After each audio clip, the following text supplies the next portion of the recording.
Thank you all so much for being here today. I am super excited that we're here to celebrate the launch of the Reducitarian Solution, and I have this incredible panel with me who have interesting perspectives on Reducitarian and have in some way or another contributed to the movement.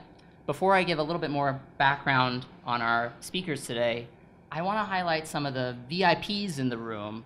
So the first is that we have some of our essay contributors. J.C. Reese is here. A quick stand up, J.C. J.C. wrote a beautiful essay on the experience of farm animals and is currently writing a book on the end of animal farming. So be on the lookout for that. We also have Joanna Zellman with us today. Where's Joanna? Hi, Joanna. Joanna wrote a great essay on social media and how it's really changing the sort of landscape for how we communicate about these issues. And she's the executive editor of The Dodo. So if you like really cute videos of dogs and cats, you should go up and thank her for them. They really help me get through the day. And lastly, at the top of that list is my amazing and tireless literary agent. Where is Linda Connor?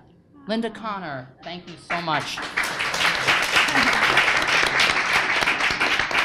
She is fearless. She is absolutely amazing and has been a great ambassador for the book. Okay, but now the VVIPs here on my left here. Let me introduce them very quickly. Victoria Moran has been a Main Street vegan for 32 years, and she currently holds the title of PETA's sexiest vegan over 50. I hope one day I will have that title. Victoria is an obesity survivor, maintaining a 60-pound weight loss, and she is the best-selling author of a dozen books, putting me to shame with my single, including Creating a Charmed Life in 30 Languages Around the World, and the gentle weight loss classic, The Love Power Diet, and the iconic Main Street Vegan, which we'll certainly learn more about. Her latest book is The Good Karma Diet, Eat Gently, Feel Amazing, Age in Slow Motion, and believe it or not, it is in the back. If you would like a copy, please support this amazing woman. She's an inspirational speaker, corporate spokesperson, certified holistic health counselor, graduate of the T. Colin Campbell Foundation, host of the Main Street Vegan Radio Show podcast, which I am super excited to be on in a couple months, right? Thank you for having me. She is founder and director of Main Street Vegan Academy, which is a training and certifying, which trains and certifies vegan lifestyle coaches. She's cited by Veg News among the top 10 contemporary vegetarian authors, and fun fact, she has appeared twice on Oprah. I want to hear more about that. Her work has been featured in many popular news outlets, including the USA Today, the Chicago Tribune, and many others. Please give me a warm welcome for Victoria Moran. Look at this packed house. I love you guys. This is wonderful. Next up is Peggy New, who is the president of the Monday Campaigns, a nonprofit public health organization associated with Johns Hopkins, Columbia, and Syracuse universities. The organization's goal is to create a movement of individuals and organizations that start each week by committing to the healthy behaviors that can help end preventable chronic diseases. Meatless Monday, which we all know and love, is the first Monday campaign, launched in 2003, is nationwide and is now in 40 countries. Prior to the Monday campaigns, Peggy was EVP with Gray Worldwide, one of the world's largest communication companies, working with clients such as P&G, Sprint, Aetna, and Kaiser Permanente. She left Gray with the goal of applying her knowledge of marketing best practices to the challenge of public health. She worked with the Department of Health and Human Services on the Parents Speak Up campaign for 2 years before joining the Monday campaigns in 2008, which we are all very glad that she did. Please welcome Peggy New. Thank you.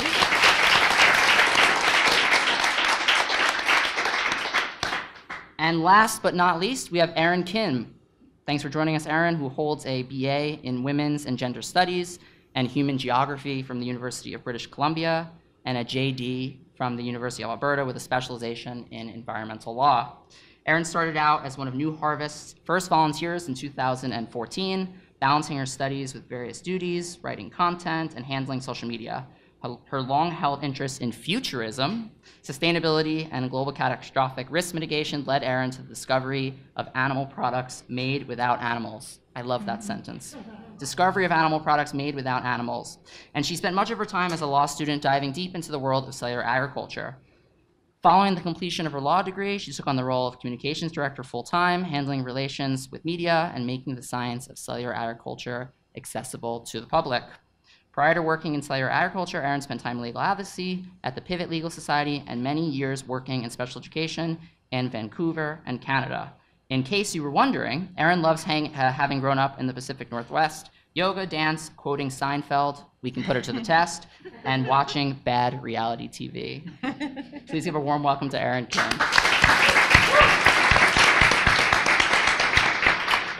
I confess, I sort of feel like a game show host. Maybe it's the way of my tone here. But let's get started. So, Victoria, one of the reasons that I love your essay so much is that it felt deeply personal to me. I really love the sort of, I don't know, just sharing your heartfelt narrative about how you became interested in the movement and the challenges you faced in terms of where you grew up and accessibility of food. And so I wonder, could you just talk a little bit about how did you enter this movement and why is it important to you and perhaps should be important to all of us here today? Sure. Well, for me, I always loved animals. Most kids do. I don't know if you could find a kid really who didn't. But I also grew up in Kansas City, Missouri, which has a state named for it, and it's famous for barbecue. So I remember being attracted to different kinds of ideas and hearing the word vegetarian when I was 5 years old. And I evolved into wanting to do this, but wanting to do something and actually being able to do it can sometimes be two different things, because I was also struggling with compulsive eating. I was a binge eater, and my dad was a diet doctor, so that's a book. Actually, I wrote it. And I did manage to really, it's Brian's term, reducitarian. I started at age 18 to cut back, and I got rid of land animals, and then I got rid of all animal bodies, except sometimes I would go back to fish because everybody said fish will make you lose weight. And it took me a while to get all the way to eating only from the plant kingdom.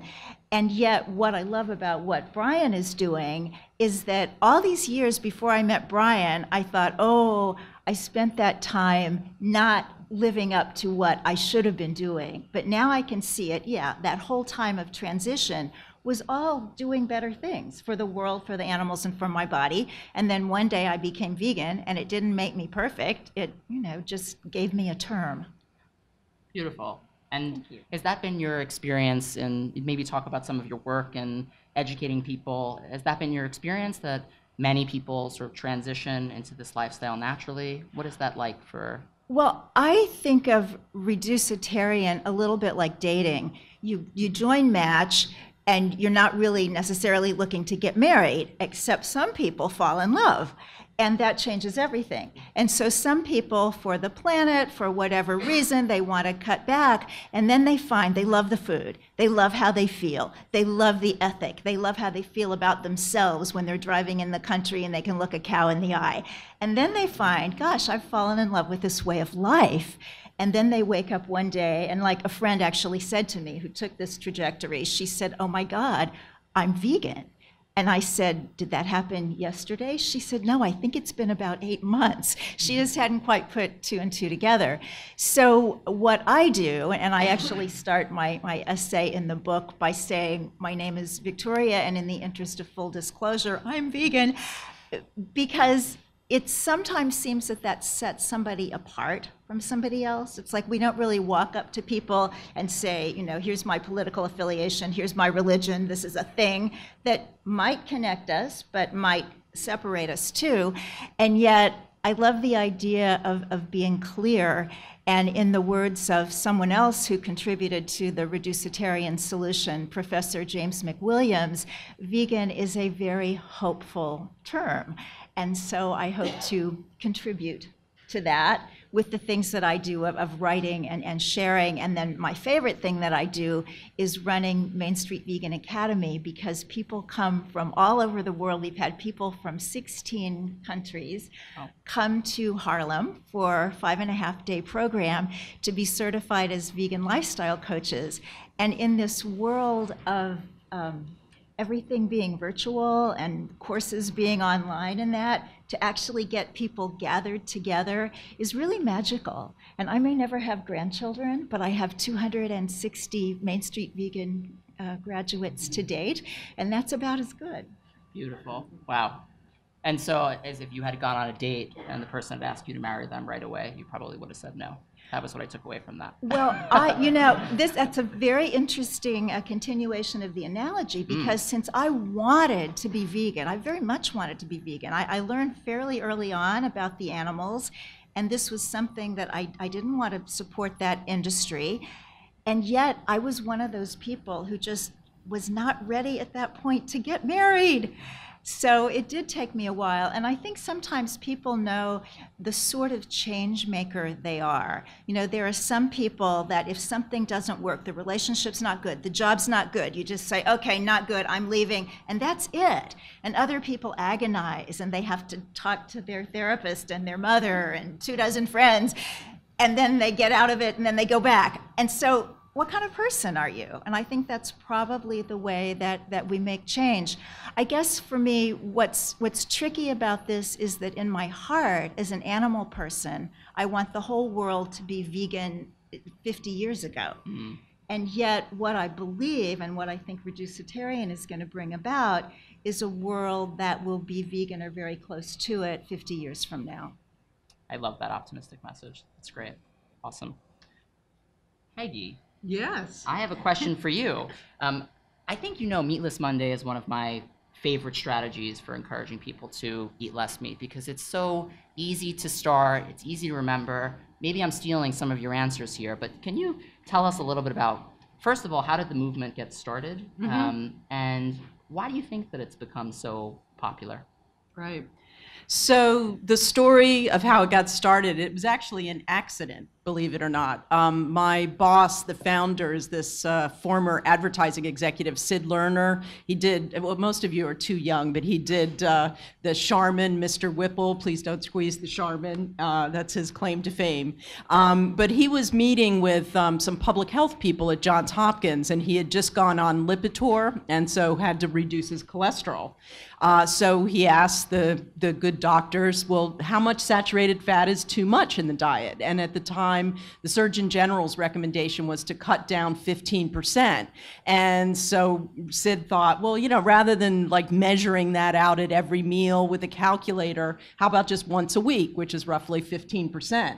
And then he remembered from his Boy Scout days, he says, in World War II, Meatless Monday. There was a Wheatless Wednesday and a Meatless Monday, and it actually goes back even further to the World War I and the whole Food Will Win the War initiative, and this is the 100th anniversary of Food Will Win the War.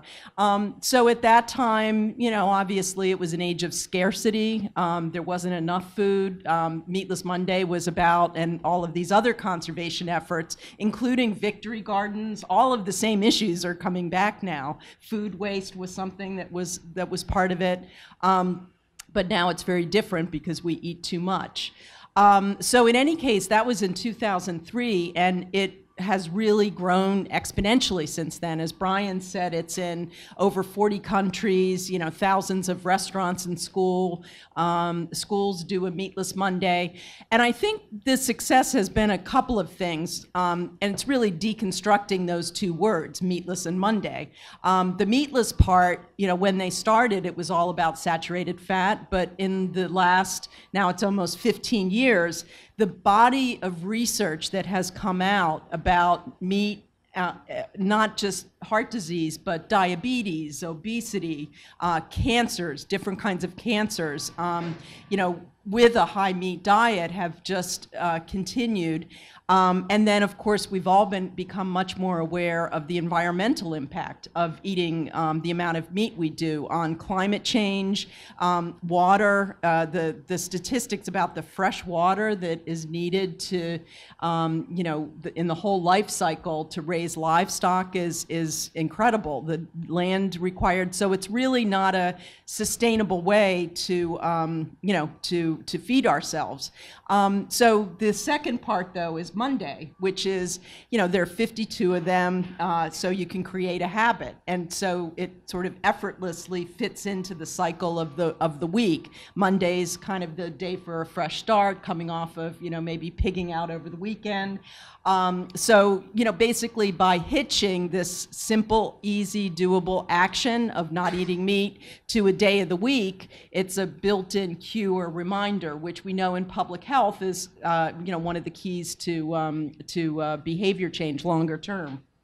And do you have other, I know you have other campaigns that are happening on Monday, right? Right. Is the meat one the most popular Oh, one? yeah, definitely. Okay. I mean, but we've got something for everyone. I mean, that was the original one, but we've done so much research about, what we call the Monday effect, and people start diets and exercise regimens, they schedule doctor's appointments, they quit smoking.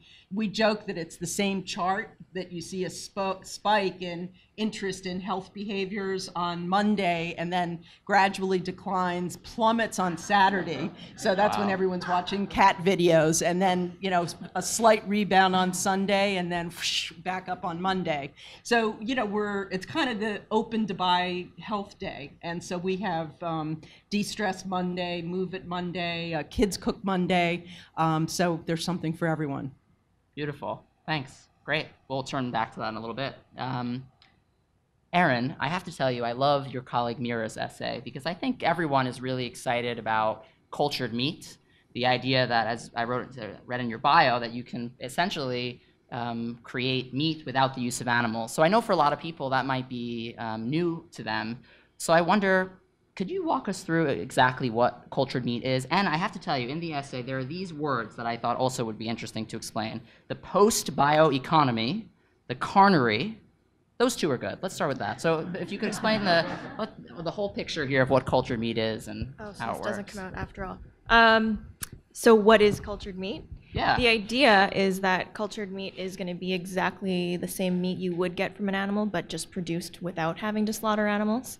We're not quite at that point yet because currently to produce cultured meat, you do have to grow it in a growth medium that is derived from animals. But in the future, it's hoped that that obstacle can kind of be done away with, and that meat can be produced more sustainably and without animal slaughter. So what were the other two? What the heck is a post-bioeconomy? A post-animal bioeconomy? Yes, right, and a carnery. And a carnery. Post-animal bioeconomy was a term that kind of came to life a few years ago. And we've sort of moved away from it since, because Whoops. I don't know. That's totally okay. It's still a relevant term, and lots of other people are using it. But New Harvest, building the field of cellular agriculture from scratch it's been like a journey, and there's things that we've kind of learned along the way. And so in the beginning, the word post-animal bioeconomy, it came about to describe like a world post-animal slaughter, I guess, and an economy made up of like businesses built around cultured milk and eggs and leather, meat, and basically any kind of material or food you could get from an animal, but just made without harming animals. But then over time, it's still a fine term, but we've wanted to engage more with actual producers of meat and farmers and people who kind of they weren't so they weren't as enthusiastic about the term. So we've kind of moved along. Got it. And then the other word was carnery. Yeah. So carnery is a totally speculative idea of a place where, so in the past you would go to a butcher to get whatever kind of meat you would want to buy, and it was an idea. I don't know who the first person to describe the idea of the carnery was, but it's come up here and there, and Mira mentions it in the essay as a place where in the future you might go and buy cultured meat, however, in whatever form that might be. So that might be, meat that looks exactly like what you would have gotten before from an animal, or it could be something totally different that we just don't even know what that's going to look like. It could be, I have this thing where I imagine it being kind of like a Listerine pocket pack strip that melts in your mouth. Or yummy. Like we'll work on the marketing. We'll talk to Peggy, perhaps. Actually, that's just based on, I'm not a scientist, full disclosure, but just from like the science I've been exposed to, I've seen things that kind of look like film, so that's where that kind of came from. And there's just all kinds of interesting things you might be able to do once you're no longer limited to the parameters of like an actual once living biological thing. Well, what I love about cultured meat, and I think all of us in some way or another are very concerned about factory farming. We know that it impacts the environment negatively. It results in billions of animals that are being slaughtered. You see these increases of health issues. But we also know that people choose food based primarily on price, on convenience, on taste. They're not necessarily choosing food based on ethics. And so is part of the logic here to make the best choice the default choice? Seems like we're making it easy for people to not have to worry down the line about all these issues. How do you think about that? Or tell me if I have to clarify. Oh, that was for you. Yeah. Oh, so is the best choice Or I guess I an suppose. animal-free choice? Well, I suppose right now we all, we go to supermarkets, and I don't know. I grew up in Staten Island, New York. I grew up eating hamburgers at Applebee's and buffalo wings at Chili's, and I haven't eaten meat in quite a while, but I still feel the pull, and I like the idea that that pull could be a positive one. It could be meat that didn't necessarily come from animals, didn't result from the environment, and so I just sort of, is that the ethos and why I guess cultured Like, meat what's is the point of yeah, doing it? Yeah, what's the point, Erin? Well, I guess the cool thing is that cellular agriculture attracts lots of different kinds of people. Certainly a lot of our supporters and our donors, because we're a nonprofit, are people who they're motivated primarily because they love animals and they want to reduce animal suffering. But there are also people who they care about the environmental impacts of meat production, or there's like space travel enthusiasts who they think that this method of production could be a way of supplying meat for like long distance space travel. You can't bring cows into space and like slaughter them on Mars or wherever, Some of them are just foodies who they love food, and as Mira also mentions in the essay, foods that we now take for granted like bread, wine, cheese, yogurt, dairy in general, I guess, ice cream.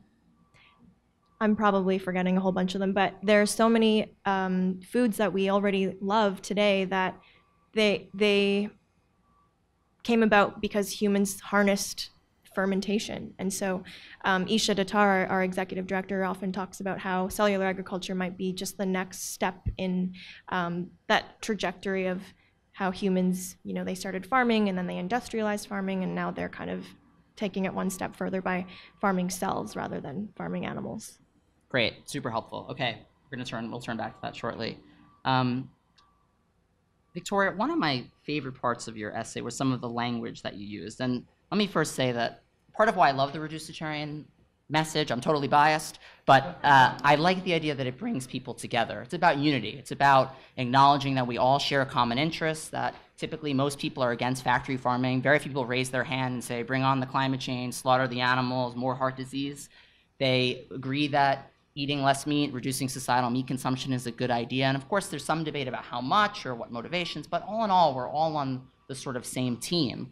And one of the reasons I was interested in your essay is you used the word vegan police twice, and you also referred to some vegans as amnesiacs. And I think we both love vegans and know that vegans are really the pioneers of the movement, but it does seem like there can be challenges in kind of bringing together a movement under a single paradigm. I certainly experience it. And so I was wondering, would you feel comfortable talking about that, or why you sort of brought that up and what that means to you? Oh, sure. Well, I first want to just poll the audience. Has anybody run into the vegan police? Yeah, it's really interesting. When I do Main Street Vegan Academy, I live in an apartment that has a very strange design for the bathroom cabinets. So if you were to open the cabinet, if you've got anything any taller than this, it would knock it over. So there is one kind of liquid soap that I can get at Trader Joe's. It's completely vegan, but a lot of vegans don't use honey, and this soap for some reason is called something honey because that sounds good, but I've read the label and I've talked to the Trader Joe's people and there's no honey in it.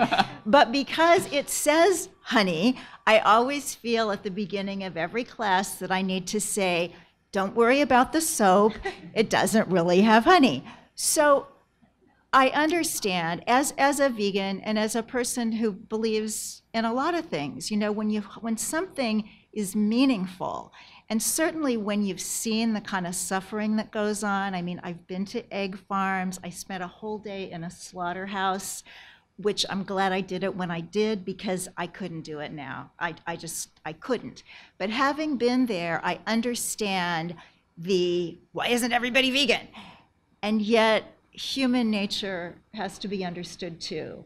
And because I did have a hard time with it myself, even though I wanted to do it, I remember the trajectory and what it took for me.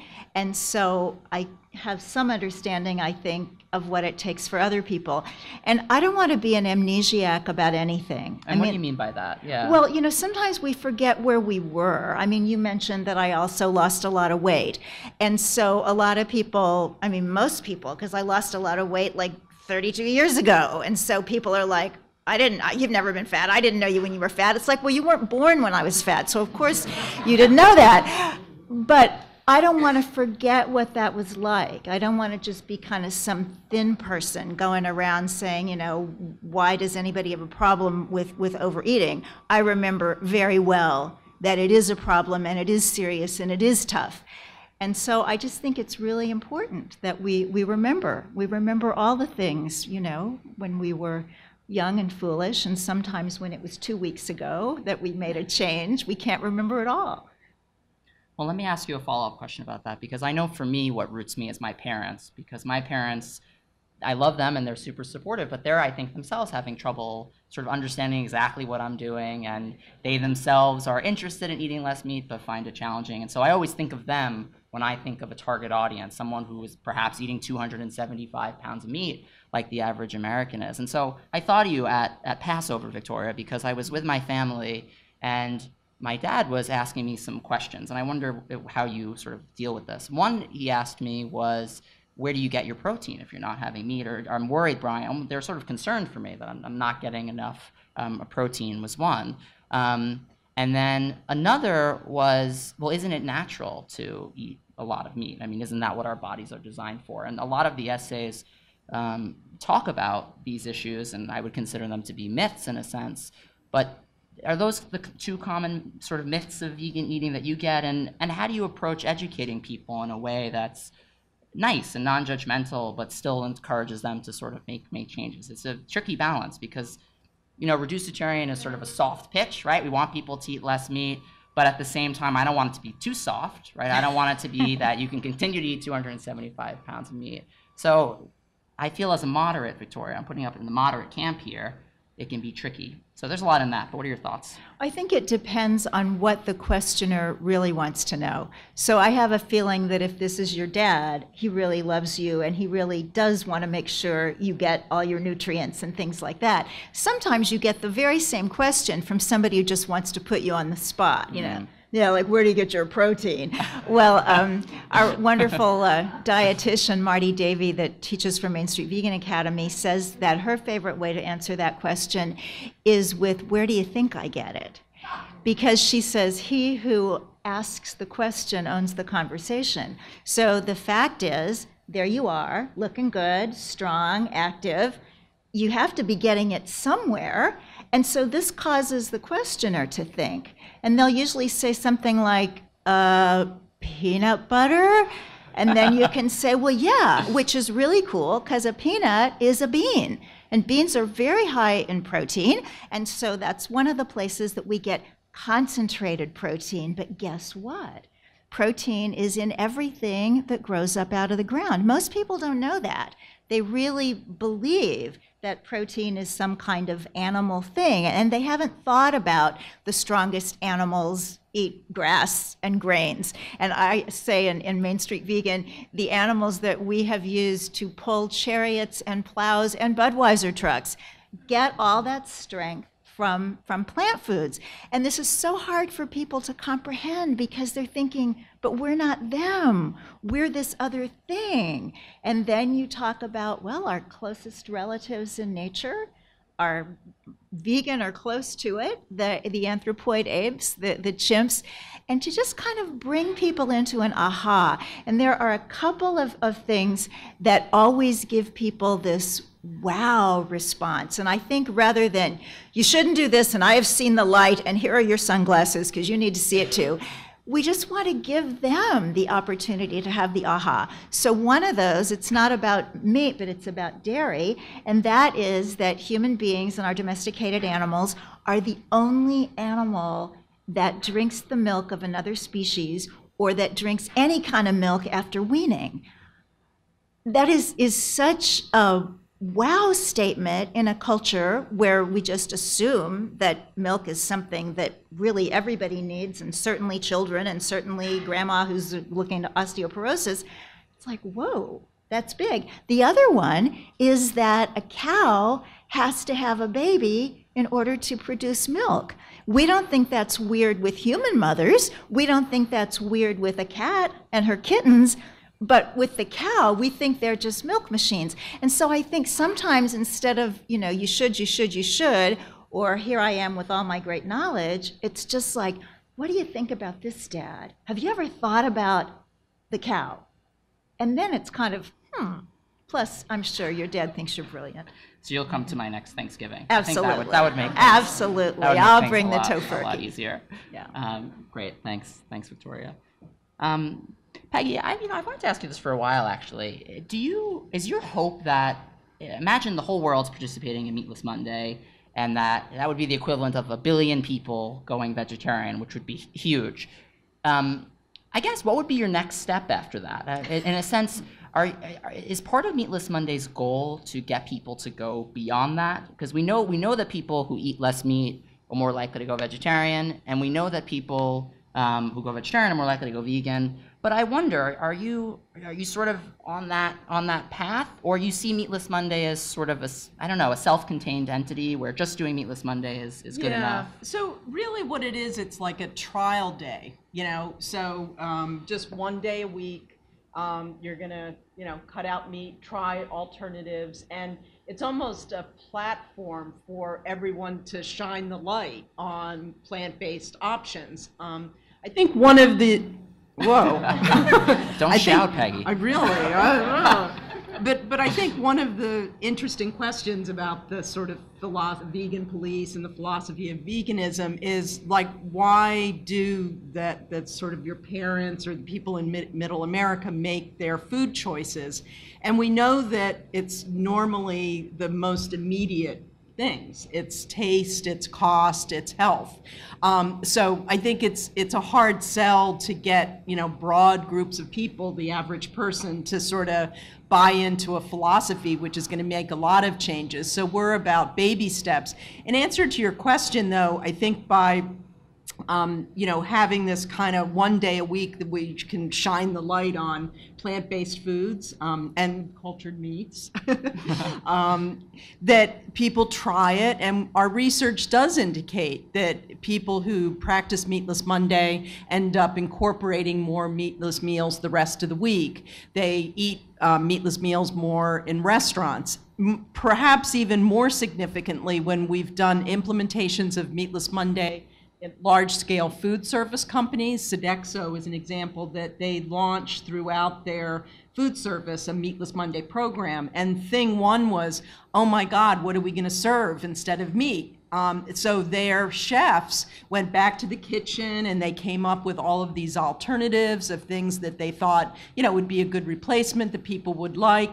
And they had never done that before. So just just to kind of have that one day a week activates culinary innovation. It introduces diners to different ways of eating.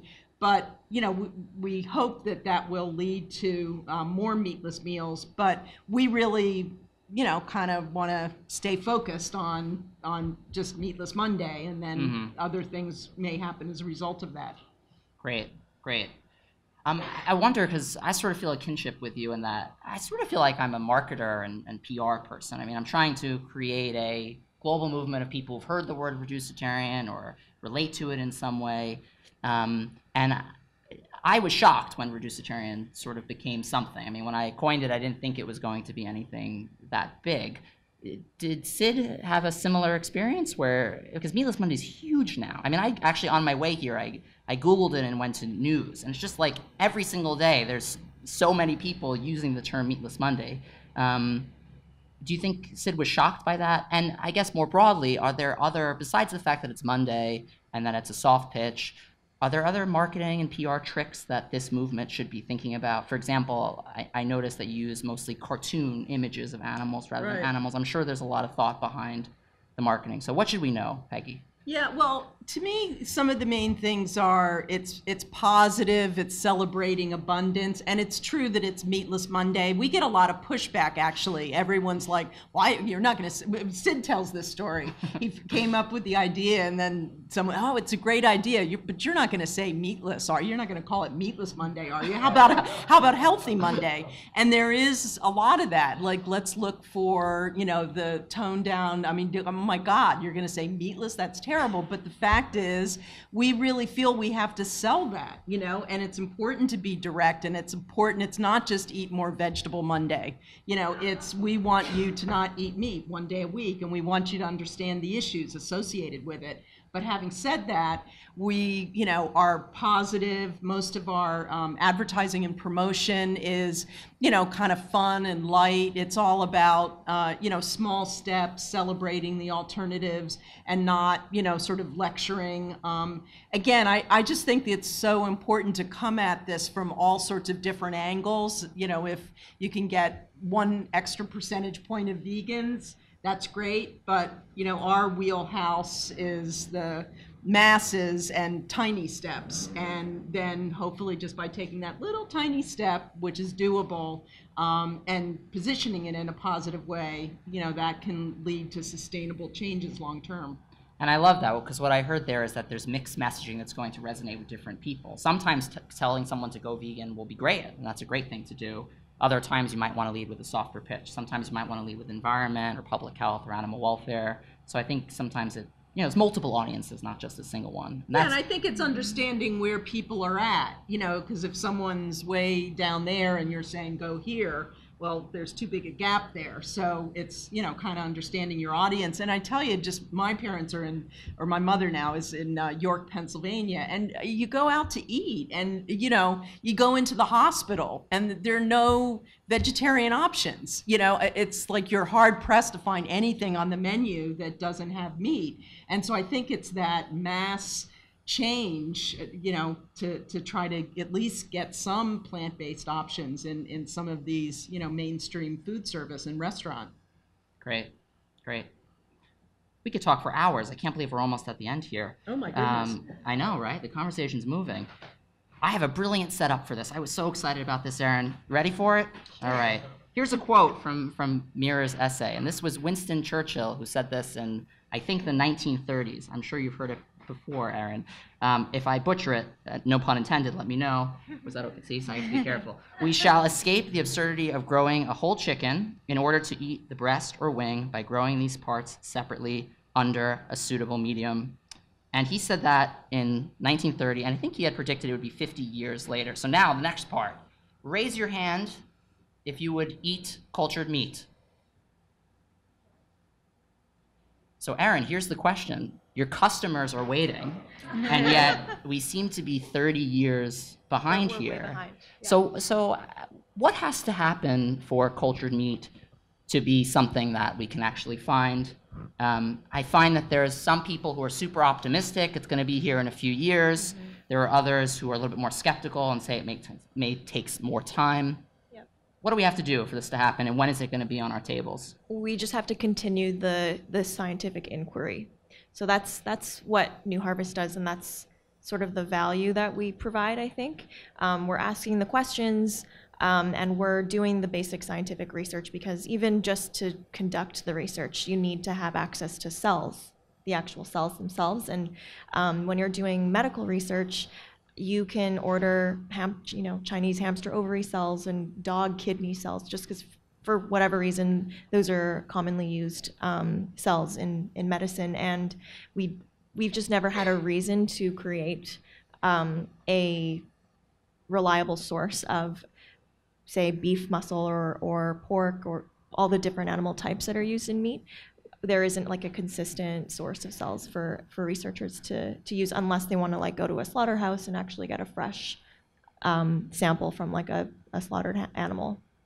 Sorry, the question was, what do we have to do? When's it Just gonna keep be here, asking the too? questions. Yeah. Yeah, and when's it going to be here?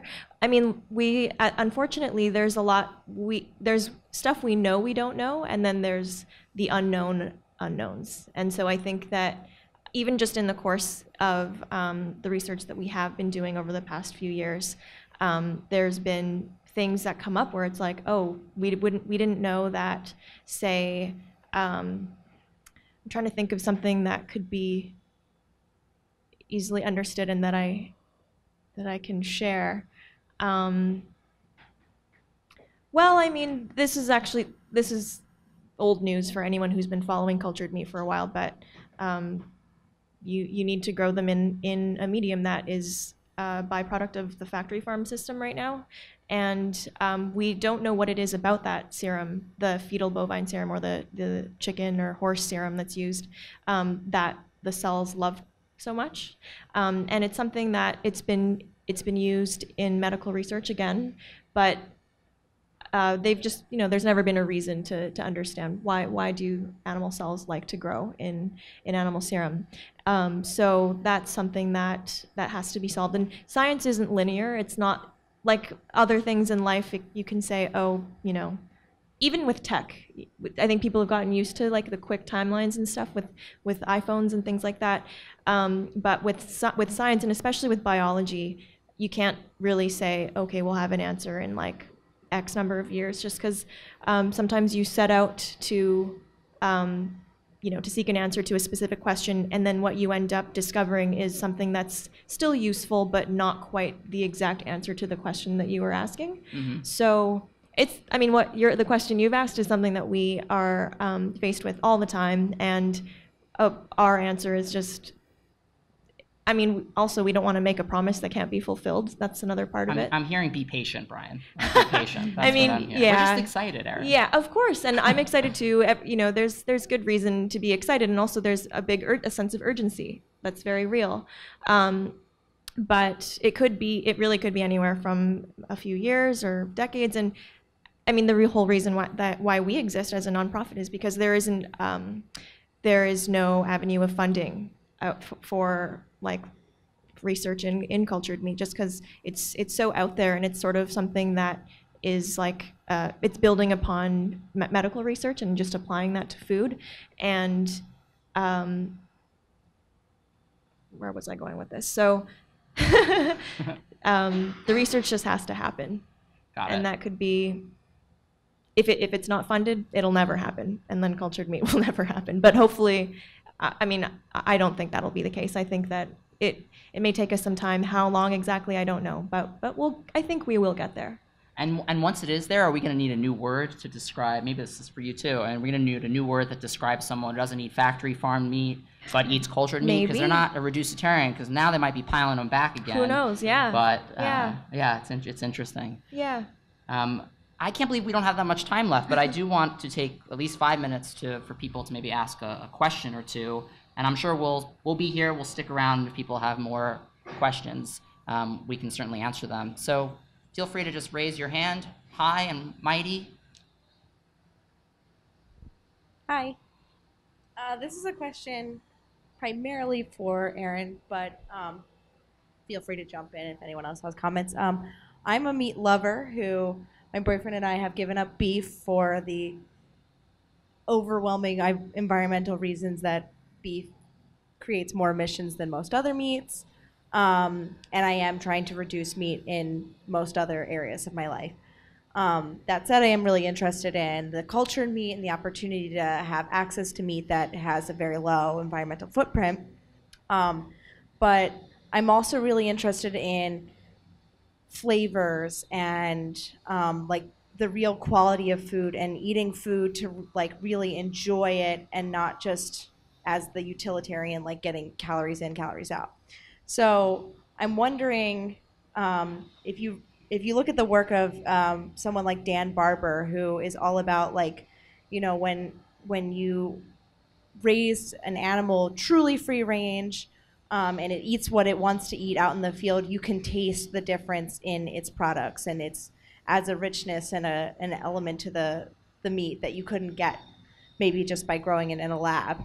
So do you see a future where you could have the two systems, hopefully a more idealistic farming in the view of a meat eater? Sorry for any vegans who hope one day there's no animal farming, but you know, the more idealistic, truly free-range natural farming existing in harmony with the cultured meat, where maybe we get the majority of our kind of nutrients and intake from the cultured meat, and then once every 2 months when we go for a really nice dinner, get that Dan Brown grass-fed butter. This is more of a personal answer than like a New Harvest answer, but I think that vision that you just described is the more realistic vision that's going to happen. It's if cellular agriculture is ever going to be something that completely replaces animal farming, it's going to take a much longer. And in the shorter term future, it's more likely that it'll coexist alongside current methods of producing meat. And I mean, part of the reason why there is an interest in doing this is because more people in the world are just developing an appetite for meat, and there's just not enough, there's literally not enough water and corn and antibiotics in the world to actually allow that to happen. So cellular agriculture it's no matter what your kind of like beliefs on food and meat eating are, it's something that could at the very least, just reduce some of the pressure that's on the food system right now. But personally, I think it's going to be kind of what you were describing, but I could be wrong. Let's take another question.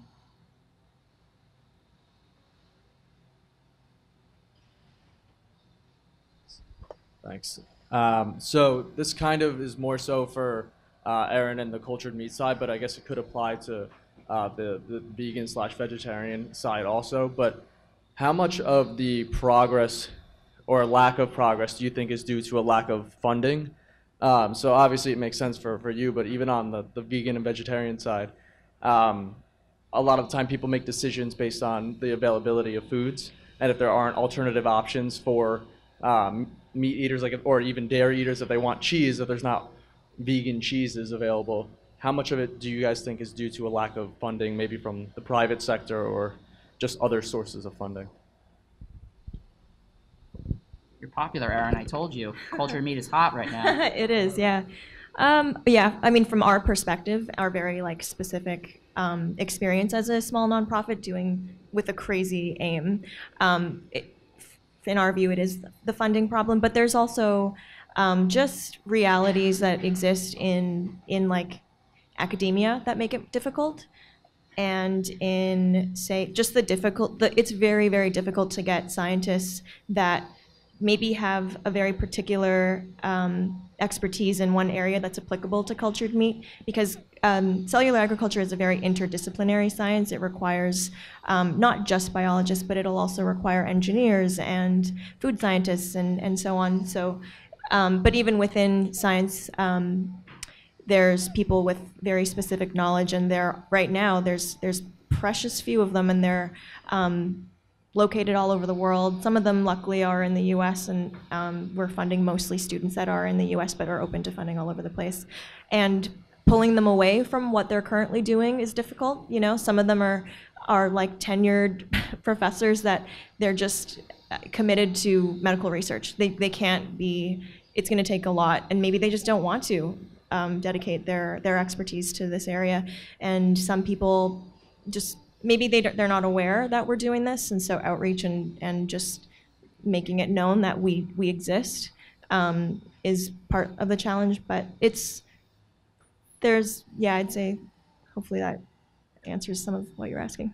Can I just add to that one of the places where investment is really robust is in the vegan food industry. So we've got everybody from Bill Gates and Biz Stone to people who aren't so well known but still very well funded in the faux meats. And some people say, oh, it's fake. But it's so interesting. Some of it is so like meat. Beyond Meat, for example, has these chicken strips that my husband loves and my dog loves, and I just can't. They're so much like chicken, and it's been so long since I ate that. I'll fix it for them. And there's wonderful cheeses, and this is a fun one because there was a time when it's interesting, a lot of people in the vegan world talk about, health vegans versus junk food vegans. There was a time when you had to be a health vegan because there was nothing else. But then people started inventing vegan cheeses, and they were so bad that it was better when there was none. You couldn't, they made Velveeta look fabulous, but all that has changed, and now there's amazing vegan cheese that you would feed a French person. And if you haven't been to Riverdale Cheese in Brooklyn, it's this enchanting little fromagerie and gourmet shop with Bright Life, which is a new New York City brand, and Miyoko's and Kite Hill and Treeline. They're really good. Plus they have toasted cheese sandwiches that you could feed an American. So it's very exciting, and I think as the cultured meats are going to take some time, some of these other things, the veg and some of these, and supposedly within the next year or two there will be an actual scramblable egg, which is really exciting stuff. I think the future of food is so exciting because we want to make it as easy as possible for people to eat less meat, and really making the default choice more present is going to be a tremendous benefit to us. Even if vegans won't necessarily eat it because it's so familiar to actual meat, that's not our target audience, right? We're trying to get people who love meat to eat less. Has anyone tried the Impossible Burger, by the way? Thoughts? Liked it? Good. I actually like the Beyond Burger better. Oh, okay. Well, same? All right. Well, in case the Impossible Food team is here, we also love you guys too. Rough stuff, guys. I think we have time for one more question. Oh, there's so many. Who you could duke it out, the three of you here.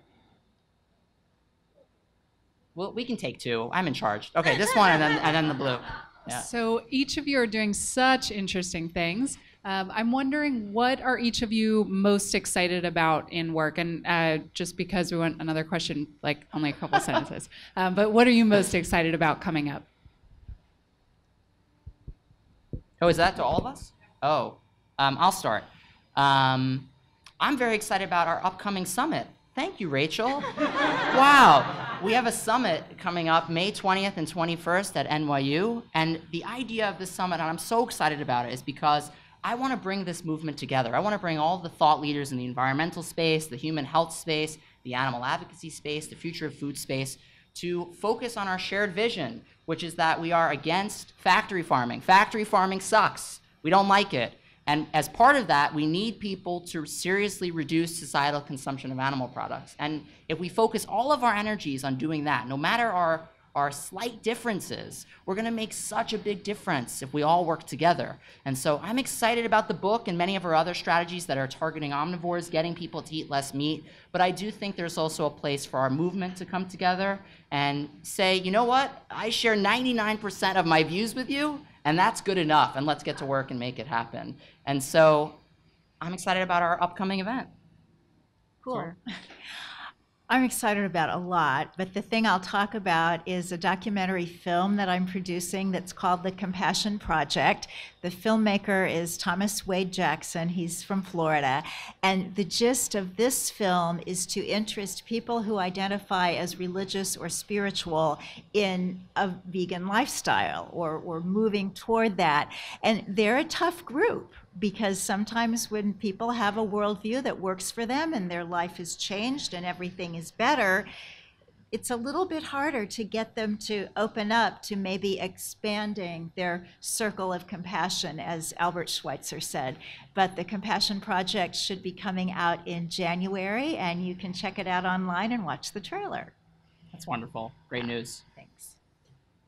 Yeah, so one of the things, and this is back to your question, that I'm kind of excited about is lately Big Food is investing in these products. Pinnacle Food bought Gardein. Kellogg's has Morningstar Farms. Tyson just bought interest in Beyond Meat. 150 million, I think.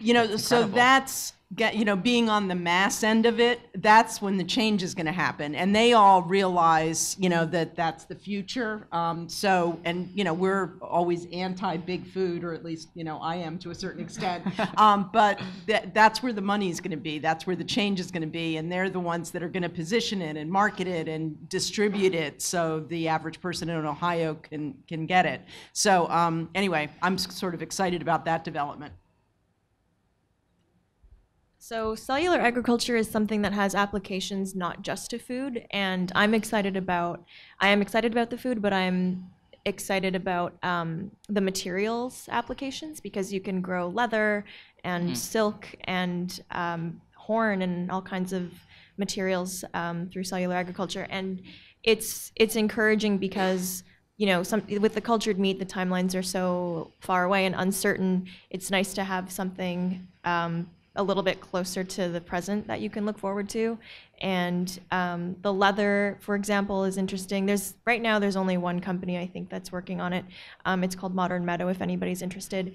And they've been able to demonstrate that when you can make leather without getting it from an animal, you can do so much more with it. So you can make it thicker, you can make it thin or thick, translucent, and you can grow it in like a custom shape or whatever.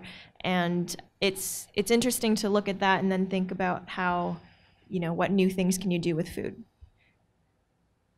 Well, because the Strand is our favorite bookstore, they're going to be very generous in letting us ask one last question here. See what I did there? Okay. Thank you, I appreciate it. My question is if you see any role for governments in the public sector in making plant-based lifestyles more accessible, and if there's anywhere in the country or any part of the world that has been doing anything innovative on that front. Well, there are definitely a lot of cities and mayors that have endorsed Meatless Monday. I think Baltimore, no, not Baltimore, I guess Aspen was the first, and then Los Angeles, San Francisco, Pittsburgh, Cleveland, all made resolutions supporting Meatless Monday. The Norwegian military goes Meatless Monday because of their concern about climate change. So there is, I think, a movement of governments, kind of supporting this for different reasons. And I think that can play an enormous role because it adds credibility and support from the top over reducing meat. And Israel, yeah, the Knesset goes Meatless Monday. So. Well, we've run out of time. I want to thank you all so much for being here. We really just can't grow this movement without you. It requires a large amount of people to talk about reducitarianism, and that people should care about this issue and eat less meat. And I want to thank our amazing panelists. And so please, let's give a round of applause. Thank you. Thanks for coming.